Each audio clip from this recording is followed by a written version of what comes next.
everyone! Good morning Philippines! Today magluluto ako ng malaking kabuti.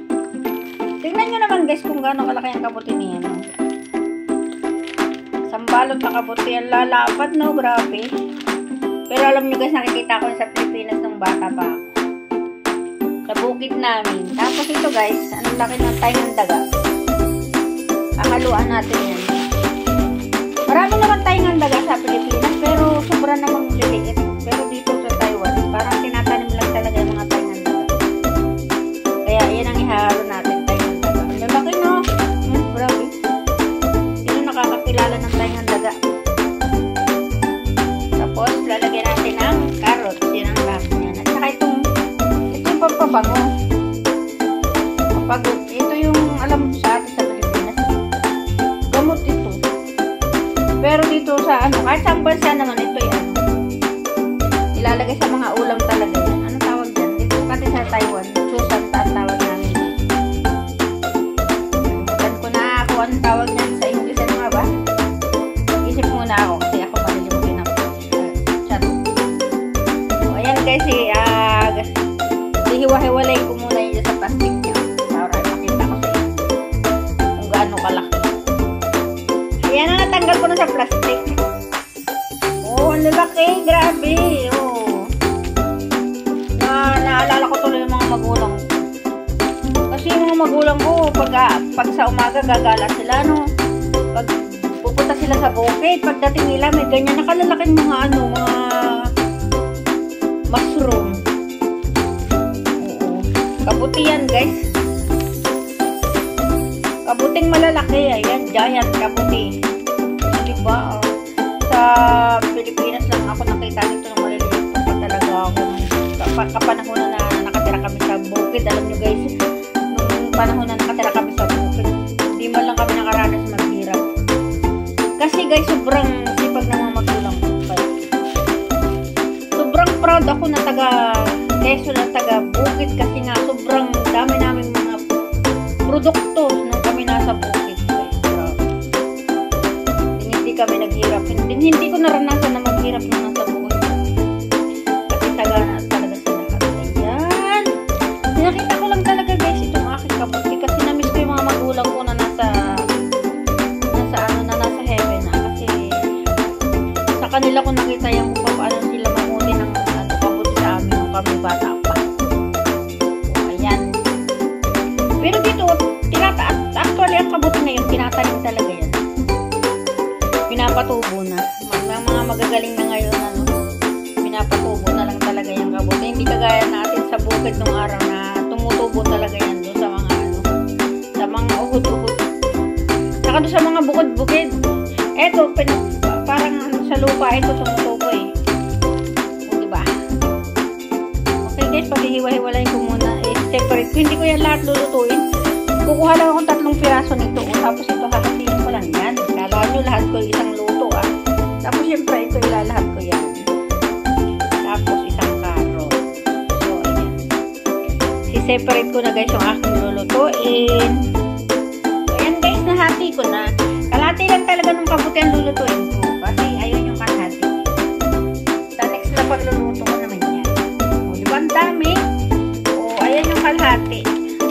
Tapos ito, ang dami-dami niya. O kalahati yan.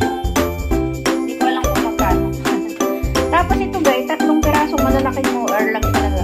Ito pa ang piraso. Ito lulutuin ko yan guys para sa alaga kong pagkain ng alaga. Alam nyo guys, hindi pare-pareho ang moer. Ang taingan daga. May maliliit din guys. Papakita ko sa iyo. Yung kakaibang maliliit. Pero moer din siya. Taingan daga. Ayan. Ayan guys. Isa lang yan guys. Pares lang siya mo din. Ang kaibahan lang nito talagang maliliit ito. Ganito yung nakukuha sa atin sa Pilipinas dati. Nung kabataan ko pa. Ganyan yan. Pero alam nyo guys, hindi ko alam na niluluto ito kasi hindi kami nagluluto ng ganito sa Pilipinas. Eh yung pala, niluluto pala yan guys kasi pwedeng gawing salad. Ang sarap niya guys pag ginawang salad. Salad na taingang daga. Ito, pagkain ng alaga ko yan guys. Kasi yung alaga ko may Alzheimer. So, kung kayo may Alzheimer, at yung mga lula-lula ninyo ay medyo mahina ng pag-memory, pwede kayo manguha ng mga taingang daga. Tapos, i-blender nyo, tapos lutuin nyo. Yun, ganun lang yan. So, binabad ko yan sa tubig para malinis na malinis bago kulo i-blender. Tapos, pagka-blender, saka inuluto. So, ganun lang talaga, guys. Yun na, guys. Nalinis ko na siya. Malinis na siya, guys. Ngayon naman, wala akong gagawin kung hindi hiwain siya. Kasi, wala nga akong tagahawak ng aking camera. Kaya, ganyan na lang muna ang gawa kong ginagawa. So, hihiwain ko na siya, guys. Pakikita ko na lang ulit pag-hiwa na siya. Yan. Tapos, itong carrots, peeler lang ang ipapaghiwa ko dyan. Tapos, ayun na yung green vegetable na yan na mabango. Hulaan nyo nga kung anong pangalan niya. Basil! Ayan, basil ang tawag pala dyan. Yan yung basil. Yan. Yan ang ihahalo dito para mabango siya. Tapos, yung lulutuin ko na moer, pinagsama ko na yung malalaki at maliliit. Nahugasan ko na rin. Tapos, i-ready ko na, i-blender ko na yan. Para sa alaga ko kasi yan, guys. Yan, aanin ko na to, guys. Himayin ko na siya. Para ma-ready ko na din. Okay? So, ayun na, guys. Nahiwa ko na siya, guys. Ganyan lang palihiwa niya, guys. Actually, pwede naman sa kamay lang. Kusnit-kusnitin mo lang, pira-pirasuin mo lang siya. O, diba? Nahiwa ko na siya. Tapos ito, hiniwa ko talaga siya sa peeler. Para magkamat sila ng magkamat sila nitong moer. So, nitong mushroom. So, ayan, ganyan lang guys ang paghihiwa ng carrot na ilalawak dito. Kasi, para magkamat sila. Tapos, itong malalaking moer, hiniwa ko siya ng maliliit kasi medyo matigas siya. Kaya hindi pwedeng hiwain ng malalapad. So ngayon guys, itatabi ko na yan kasi mamaya pa ako maglulutong hapon. Umaga ko ito lang piniprepare. Kasi pang hapon na ulam ito. Tapos tanggalin ko natin yung sa tubig na binabad kasi malinis na yan. So ayan na lang guys, wait na lang kayo sa pagluluto ko mamayang hapon. Ayan. Ayan guys, yung moer ko, yung taingan daga. Na-blender ko na siya. Lulutuin ko na siya guys kasi pagkain niya ng alaga ko. So ngayon lalagyan natin asukal. Ito nga pala yung asukal na mas tubado. Malinis yung asukal na yan. Wala pang mga wala pang mga hindi kagaya ng puti na may mga nailagay ng chemical dun para pumuti. Ito talagang yan. Wala pa siyang kaya medyo mahal pala yung mas mahal itong ganito kasi doon sa puti.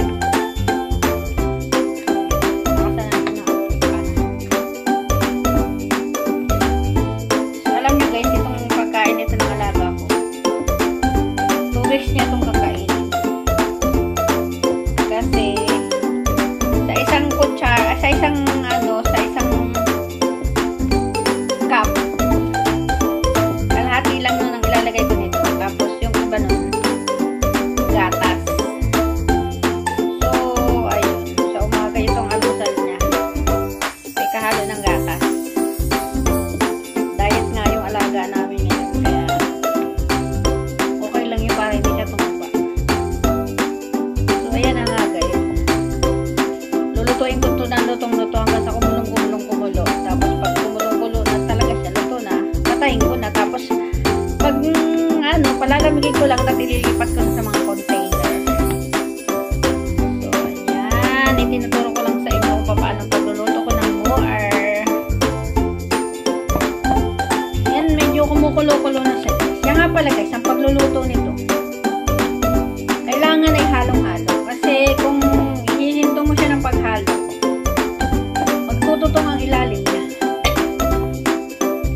Kaya kailangan niya na halong-halo hanggat hindi siya kumukulo. Tapos pag kumukulo na, doon na lang natin siya papahinain ng todo yung apoy. Mahina. Parang nagsasaing na i-in natin. Ganon.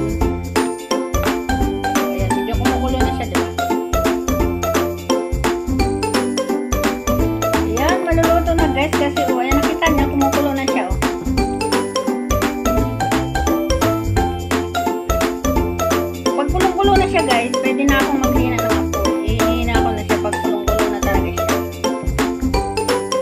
Hindi na yan hindi na siya susunog ang ilalim. Pag kulong-kulo tapos ihihina ko. Ayan. So ngayon guys, ihihina ko yun ng apoy. Tapos ako aakunin after maybe 15 minutes. Inana natin ng apoy guys.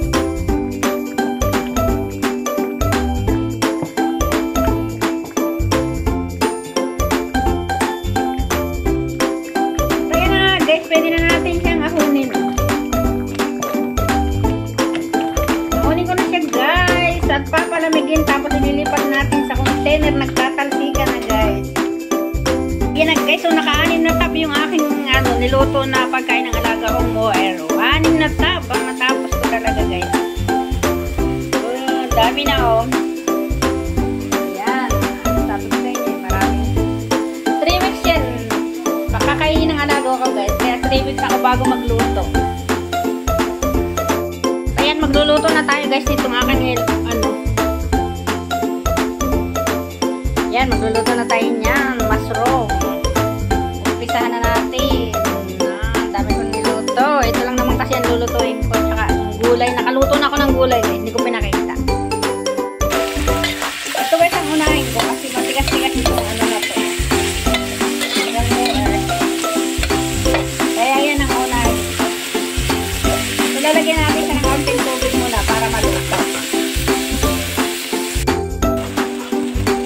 Yan guys, medyo luto na yan. Kaya isasunod na natin itong kabuti.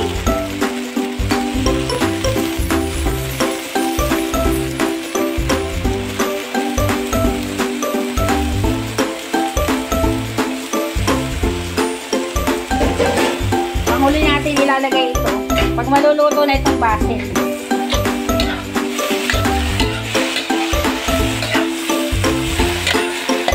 Yung kasabay niyan guys, sa pagluluto ay akin ang lalagyan ng oyster sauce.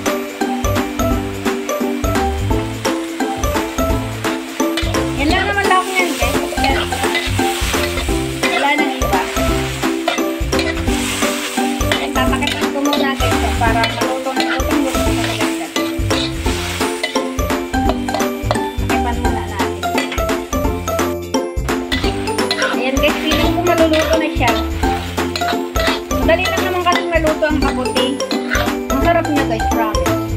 So ilagay na natin ang basil. Dami no. Alam mo nyo guys, yung basil na yan, akala ko dati hindi yan nilalagay sa ulam. Akala ko gamot. Kasi sa Pilipinas, ginagamot lang namin yan. Wala, paglagay sa mga ulam niya. Diba? Bilis lang, luto na kaagad-agad at ang luto na. So, yun. Thank you for watching sa akin kabuti, mushroom.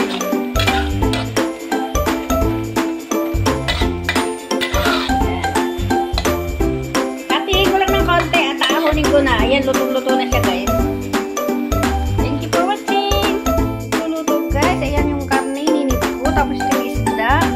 Ito yung mushroom. At ito yung gulay. Yan ang luto ko ngayon. Hindi ko na pinakita yung ibang luto guys. Kasi busy ako ngayon. Bilis-bilis kong magluto na